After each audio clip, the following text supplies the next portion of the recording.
Here's the Nissan Qashqai. The bulbs are over there. The way to access it, we have to open up the hatch. And now there's no way to access the bulb from inside. We have to get the light out.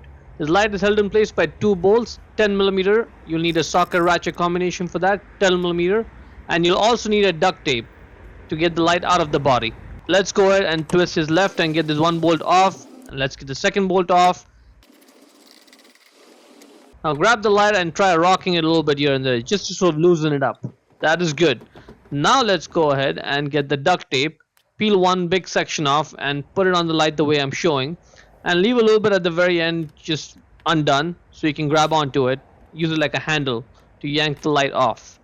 Get one more layer on it. That's good. And now we need to pull it out straight towards the back of the car and yank it off, and off it comes. Now that cutout goes on the clip there, one pin goes there, the second pin, it goes in that hole right over there. Yep. Now that's the turn signal bulb, but before we can access it, we need to get the wire out from that clip, so that way we have more freedom of movement. So just get the wire out. That is good. Now just grab onto the bulb holder and then twist it left to loosen it, and out it comes. To get the bulb out, just grab the bulb and pull it out straight.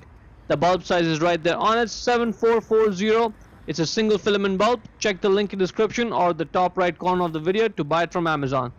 Get the new bulb and simply push it in to secure it, and when you put the bulb holder back in, you may have to do some twisting and turning before it just drops in like this. That's good. Now twist it right to lock it in place, and let's put that wire back in the clip there. See that cutout? Need to focus on that when you're putting it on the body. Just line up the light the way I'm showing. Just focus on that cutout in the front. It needs to go on that clip. When it goes on properly, the light shouldn't be sticking out. It should be flush with the body. That is looking good. If it's sticking out, just pull it back a little bit and then line it up properly. Just give it a push. Put those two bolts back in. Just hand tighten them down for now. And then we will tighten it down with the socket ratchet combination. Once you're done with that, you can just peel this duct tape off the way I'm showing, and it should come right out without leaving any residue, and that's it. Before we go, let me give a quick shout out to Naya Motors Inc. for letting us use the car today to film the videos. They are a used car dealer here in Ottawa, Canada. Check out the link in the description for their entire inventory.